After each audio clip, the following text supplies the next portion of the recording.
Everyone, OG over here from Player Essence, and welcome to another PE news video. Today we're taking a look at a rumor that there's going to be a Pokemon Direct as early as Wednesday, and also a brand new studio being formed by Final Fantasy producer Hajime Tabata. So yeah, a lot of great stuff going on, so let's go ahead and get right into it. And we are starting off with this Pokemon rumor. So the newest rumor about Pokemon on the Nintendo Switch is that there's going to be some sort of Direct coming with potential information on Pokemon for the Nintendo Switch as early as this Wednesday. Now, this article was on Game Rant, and then it was also posted, or at least the source of where this potential Pokemon Switch stuff kind of comes from is a guy named Matt Hunt at The Real Matt Hunt on Twitter, and he basically had this to say: hashtag grain of salt, hashtag Pokemon. So we may be getting a Pokemon Direct on Wednesday announcing the Switch titles. So he's already saying that there's going to be like a Pokemon Red and Blue, so he's saying that it's going to be the same thing for that with the Nintendo Switch.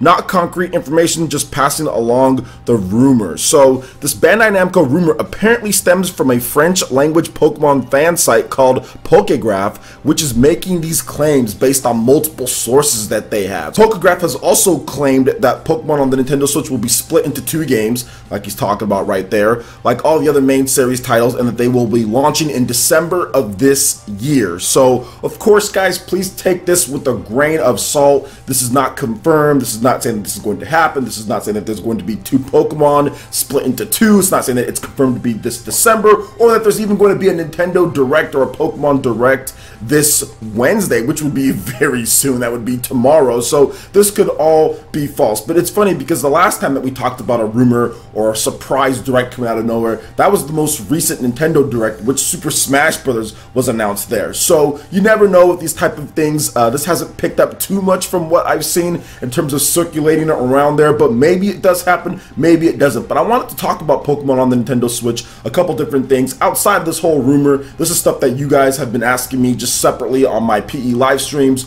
or on Player Essence Cross Nintendo, or just randomly whenever Pokemon gets brought up. And do I think that there's going to be 2 different titles? When do I think it's going to launch? So I'll talk about that right here in this video. So I do feel that there's going to be 2 separate Pokemon titles in terms of like Pokemon Red and Blue or Pokemon Gold and Silver. I think they're going to do that because I think that it works, and especially with the Nintendo Switch, it works the most out of any other type of like home console that Nintendo's ever had for a Pokemon game to come to, because it is a hybrid. You can play it at home and you can also play it on the go. Kind of reminds me a little bit of like the Super Game Boy or the little transfer pack that you use for the N64, being able to play the game on the big screen TV, then also being able to take it anywhere that you want. So that's awesome too. So I do feel that they're going to do the same thing, and I do feel that it's a smart business decision. You have a lot of people who buy both versions simply just because. There'll probably be like a double pack in terms of Pokemon Switch double pack. You get both of them for this price, which they've always done with some of their most recent titles. I also think that, once again, business decision, it's a good idea. People are going to be excited. You have the whole trading aspect. There's all sorts of reasons why they're going to do it, and I don't really fault them for it because both games are essentially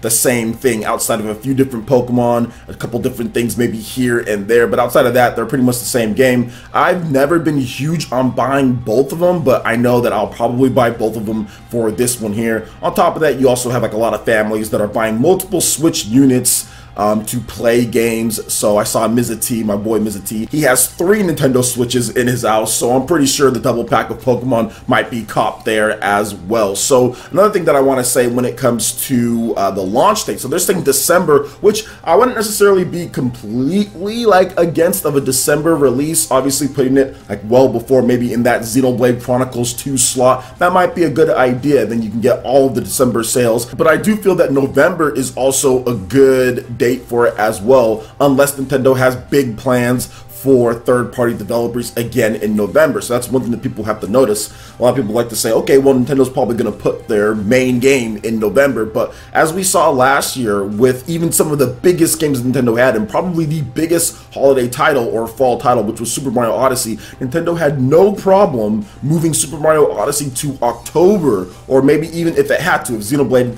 wasn't in December, maybe they moved that beforehand, but I'm pretty sure Nintendo wanted Super Mario Odyssey before Black Friday. But even then, Nintendo had no problem moving their biggest title of the year to before, out of that slot. So basically, out of the November slot so third-party developers could sell their games. So I don't think it's out of the question that Pokemon could be moved to October, or it could be moved to December instead of launching in that November slot, and then we get a bunch of bigger third-party titles just like we did last year. Now, that doesn't mean it's going to happen 100%.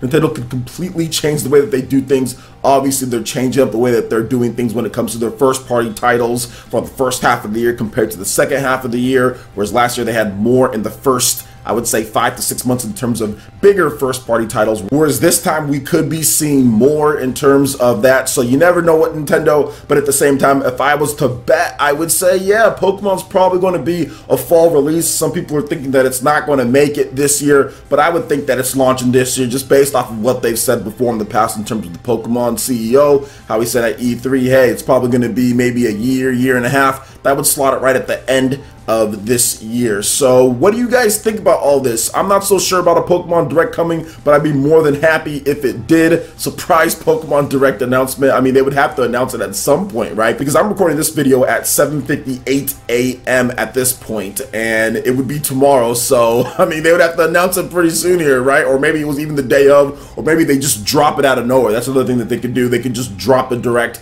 out of nowhere because maybe it's just based on Pokemon and it's like a small trailer or something like that. So you never know. You never know with these things. So what do you guys think about Pokemon potentially coming this year in terms of this information? 2 different titles, a Pokemon Direct coming out of nowhere. Let me know your thoughts in the comment section below. All right, I'm moving into the next story here. So Square Enix has established a brand new studio, Luminous Productions, and it's led by Hajime Tabata. So Final Fantasy 15 producer Tabata is on the case. So information on new projects to be announced later this year. So Square Enix has announced and established the Tokyo-based studio Luminous Productions, led by COO and head of studio Hajime Tabata, director of Final Fantasy 15. Now, Luminous Productions was established with the purpose of developing new AAA titles and bringing innovative games and other entertainment content to a global audience. It aims to utilize innovative technology and creativity to change the future of gaming and entertainment.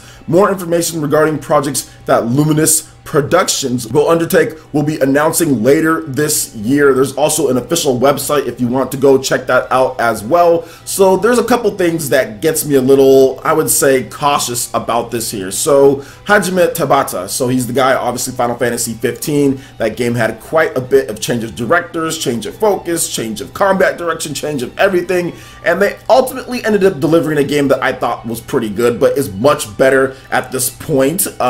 So I do feel that this is a good idea for them, but I'm just a little worried in terms of what they're planning to do. Like, does this mean that they're going to be making games that take forever to come out? Like, when they start saying leading and groundbreaking and all these different words and innovative technologies and all this stuff, it just makes me think, man, the focus just might not be where it needs to be with this, because we've seen Square Enix do this over the years, over the past 10 years or so. When they start talking about these things, they get so ambitious in terms of technology, they get so ambitious in terms of what they're trying to do, that they lose sight of what games are supposed to be, which is just first and foremost, which is fun. Okay, that's the first thing, and it needs to be great mechanics, great story, great gameplay. They lose sight of that, and that's the reason why Final Fantasy 15 decided to become actually much better than what it was at the very end, years after than before, because they were so focused, in my opinion, on other things outside of making the actual gameplay good. They were focused on the graphics, they were focused on the story and the sound and all sorts of other stuff. Now, I'm not there in the studio, so obviously I can't sit there and speak as if it's like this is 100% true. I'm just giving you guys my own outtake by looking at Final Fantasy 15, the development process and what they did over the years, and then the final product, for them to be taking that long with that big of a studio, and then that's the product that we get when you have a developer like Monolith Soft with 40 people around that can create a game the quality of Xenoblade Chronicles 2 with 40 people on way less time, because they're focusing on the actual gameplay. Yes, the graphics aren't anywhere near as good as Final Fantasy 15. The set pieces and all that aren't as good. Well, I would say that the set pieces are as great in terms of the layout and what they did. So I think actually the set pieces are better, but that's just my own opinion in terms of like the cutscenes and things like that, in terms of what I like. But Final Fantasy 15 is no slouch when it comes to all that. That's basically what I'm trying to say here. So I do feel that, I hope that they can focus on what's important in gaming, what's important in terms of what they need to do, and get great games out. Don't worry about making a game and it takes, with this huge studio, takes 5-6 years. You're going to be teasing it for how many E3s in a row. I'm just not sure that's the way to go when we're talking about Japanese RPGs or when we're just talking about games in general, but we'll have to wait and see. They are the professionals. I have not made any games at this point, and we still don't know what they're doing, but I'm excited to see. I don't want to make this seem as if I'm completely down on what they're trying to do, because I know Square Enix has always been ambitious. Their innovation, their technology has always been a core part of their DNA in terms of what they do. However, I do feel that a lot of the great Final Fantasies, which was Final Fantasy VII, Final Fantasy VIII, Final Fantasy IX, even the beginning Final Fantasies, my favorite Final Fantasy of all time, which is Final Fantasy VI, I think when they were making those games, they really did focus on gameplay. They really did focus on the actual title. They really did focus on making sure that the gameplay was top notch, whereas it might seem like they're focusing on other things. But I have high hopes for them. I think this is going to be cool. Hopefully they have a lot of success, and we're going to see what happens when it comes down to it. So what do you guys think about there being a potential Pokemon Direct out of nowhere? And also Final Fantasy director Hajime Tabata in terms of his brand new studio? Let me know your thoughts in the comment section below. Alright Ninja, that wraps it up for this video here. Go ahead and check out the links in the description below. We've got Facebook, we've got Twitter. Go ahead and give us a like and a follow on our social media. Really helps us spread the content of Player Essence across the interwebs in addition to YouTube. Also, make sure you check out our Patreon, Twitch, and YouTube live gaming page and consider supporting Player Essence. When you do so, it gets you access to all sorts of cool benefits, perks, rewards, and emotes via YouTube sponsorship. So check out the link in the description below and consider supporting Player Essence right here on YouTube. Hit that like button if you did like this video. Lets me know you guys want more content like this going forward in the future. And subscribe to Player Essence for the latest RPG, Japanese, and Nintendo gaming news. Thank you so much for watching, and we'll catch you for the next video. Peace!